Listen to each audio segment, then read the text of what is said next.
Hi, I'm looking for a Mr. Ron. First name Mo. Mo Ron? Moron. It's you little puke. W-T-L. And welcome back, everybody, to WTL. Where's the Line? Nebraska's first and only sports betting show. I'm your host, Andy Klassen, joined by Jabron. Oh, the Parlay Pounder. You got it. Yes, sir. And we are getting back into your wheelhouse. Yeah. That is the UFC Fight Night back at the Apex in Las Vegas. Pretty fun little card here. One of your favorites is headlining. Yeah, Tarzan, Sean Strickland up on top of the card, like always. This is going to be a lot of fun, and I'm definitely a Strickland fanboy. I've been following him, since we started doing this, and he is just wild. The stuff that he puts out on social media, it's like this guy right here. He is Tarzan. Yeah, it's like if somebody just found a phone, what they would be doing on it is what Sean Strickland would do. Yeah, and he just wears it on his sleeve. He does. He's cool He's with the it. man. So. He's the man. All right, but we're going to start with the welterweight bout on the main card. That is Max Griffin taking on Michael Morales. Morales is out of Ecuador, but he is a kind of a big favorite here at a minus 200 compared to the young man out of the United States, Max Griffin, who's sitting at a plus 170. Well, man, yes. Young, no.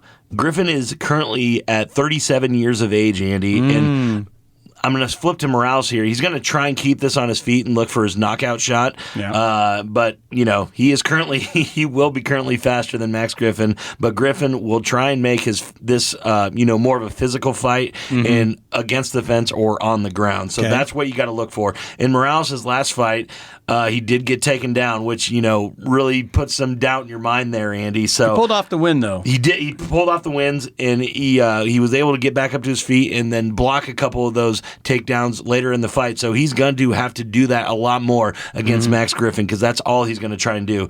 Morales is a fantastic striker, Andy, and will absolutely land big shots on his feet. And He's got a 3-inch reach. Exactly. He's got that reach. And we know his offense will be on point.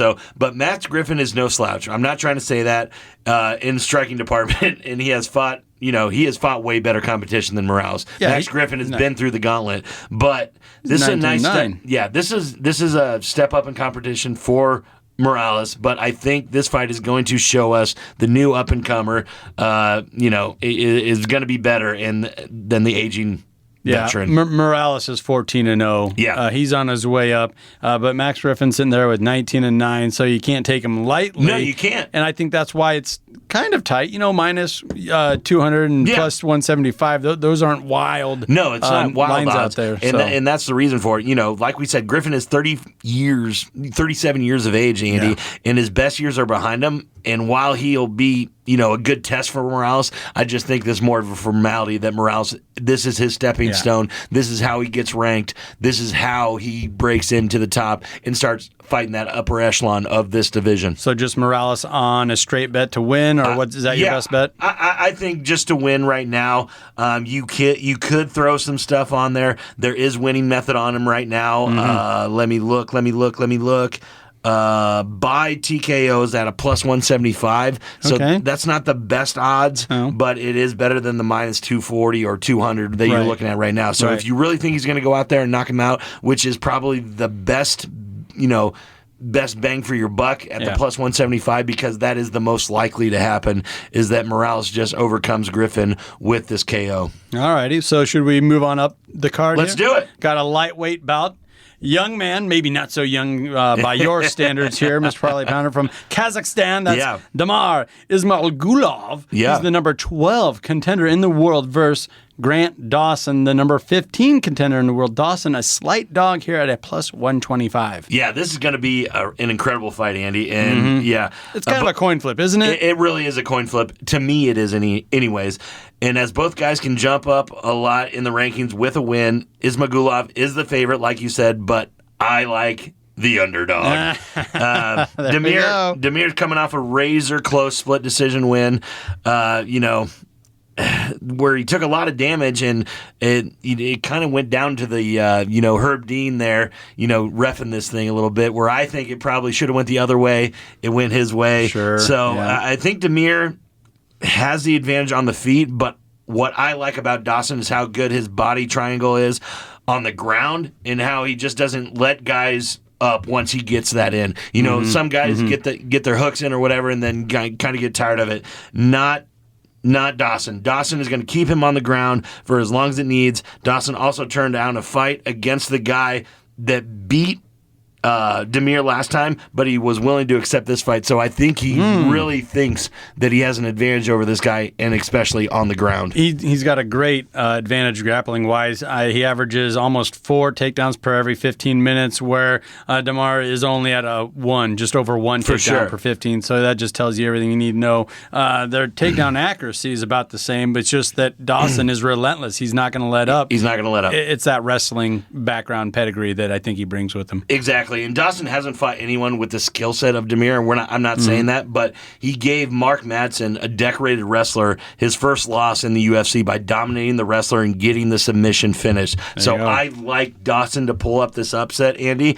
And if we really want to get into it, Grant Dawson to win by submission right now is at a plus 350. So I like that value. Plus, I see a lot of paths to this way of victory for Grant Dawson to get him on the ground, and Demir not being able to combat that with good defense there. So I like the Grant Dawson by submission, but I'll probably just take him to win overall, and that's sitting anywhere from minus 100 to minus, plus money right now as well. Really good value there. And Ismagulov, he does have good takedown defense. Yeah. However, his submission average is 0 per 15 minutes. Yeah, he's not going to get a submission. Yeah, Dawson's the one you're going to look to for that. For sure. Should we move on up to the main? Let's go.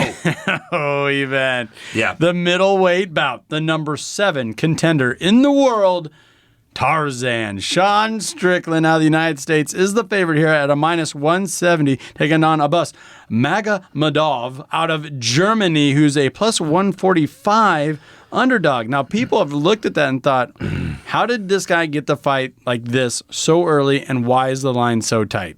Well, it's tight because this Magomedov is a very good fighter, obviously. Yeah. And what really went into this, Andy, is a lot of canceled fights. And, a lot of rescheduling and all that kind of stuff. Sean Strickland just lays it out like we were talking about. He says, I'll fight anybody, anytime, anywhere. And that is true. Yeah. This guy has been on, 3 cards this year already. So this guy will fight anybody, anywhere. Magomedov, like you said, numerous canceled fights. After his UFC debut, he finally had a fight last October, and he made quick work of that guy in 19 seconds. That was crazy. It was crazy. It's hard to take much away from that performance, but he's the real deal. And the fact of the matter, he has a shot against Sean Strickland, who's rated number 7 in the world right now in his respective weight class. His only loss, I'm talking about Magomedov, his only loss in 2015 was to Lewis Taylor 5 years ago, who was an incredible fighter, and he retired after that. So it was a flash KO in 30 seconds, so you can't really take anything out of that either. So the reason the line's so close to me, the reason I think it's so close, Andy, is we don't really got a lot to go on with Magomedov. So they don't want to put a huge line towards Sean Strickland and lose a lot of money if Magomedov can pull this out somehow. And Strickland, we said it, Tarzan, he's the true Tarzan. He gets into this deal where he'll take you on in your game. He wants to show you that, you want to stand and throw bows? Well, I can do that. You want to take it to the mat? Well, I can do that. And he gets himself caught in these predicaments where it's like, no, you're playing into their strength. And that's just kind of how his mind works. He saw that against Alex Pereira. Yes. The champion. God. Well, the champion after Izzy took him down. But, you really saw that in that fight, and Strickland's been trying to get back to that where he was as a contender at that point. So this is a good fight for him. Strickland will want to make this a boxing match for 5 rounds if it does go the distance. Strickland will probably wear Magomedov down and piece him up on the feet. Strickland will also have to deal with long leg kicks from Magomedov as well, though. He's got the reach. He's got the reach, especially with the legs. But he just won in convincing fashion against Ismagulov in January. So he knows how to win these stand-up battles and that go deep into the fight. So I really like Strickland here. He lost to Jared Cannonier by a really close split decision that could have went either way. Right. But he's beaten the likes of Ismagulov, Hermanson, and destroyed Uriah Hall over 5 rounds. So he has the pedigree to do this. He does. Can Magomedov do this? Yes. Is it likely? No. Pereira is a different beast, obviously, when you're thinking about, you know, the KO that Strickland took to him. I just think Strickland survives early strikes and then wears him down en route to another boxing clinic from our guy, Tarzan. So do you think one of the best bets is this goes the distance, as it goes all 5? Definitely. That is a very, very good bet, Andy, that this goes the entire way, which is sitting right now at the bet right now is over 3.5 rounds. Yes, and that's at a -150. So I really think that's a very good bet because I think it's going to go at least 5 rounds. It maybe Strickland knocks him out in the 5th, but I really just like the overall -150 for Sean Strickland to win this fight as well. You know, I think I was listening to our buddy Vinicaro out there in Las Vegas, and he's saying Strickland has to have learned by now, keep your hands up. And if he keeps his hands up early, he should be okay to get into his game and then drag this out, beat him up, rough him up over 5, right? Yeah, no, this should be just a really, really good, sound fight for Strickland. Like we said, I think he's got that kind of out of his system with taking those guys on how they want him to fight, and he's really looking to ascend back into that, competitive edge for that belt with Izzy, Pereira, he wants to get in the top Jared 3 Cannonier as well. So this will be a good fight for him. I think he makes work of him with a unanimous decision. Oh, going with the unanimous. Now, you are the parlay pounder. Yeah. Do you got a parlay play? I do, Andy, and it's pretty just straight across like we just talked. Okay. Right now on DraftKings, I got Grant Dawson at -105, Michael Morales at a -240, and Sean Strickland at a -150. All these guys just have to win. I'm putting $25 on it to receive $115. All right, so you got 3 favorites there. All they got to do is just hold serve and do what they're supposed to do. Just win the fights like I called it. So, no, this should be a fun one, and I really do think these 3 have a really good chance of winning. So, but yeah, go Tarzan, go Morales, go Dawson. This is one of those ones I can get behind you. Let's go. Let's do it. Well, that'll do it for this week. So be sure to follow us on ESPN Tri-Cities Radio, our Twitter handle, and please subscribe, if you haven't already, to our YouTube channel.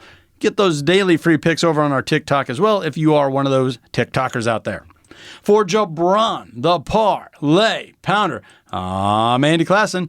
Thank you for listening. This has been WTL.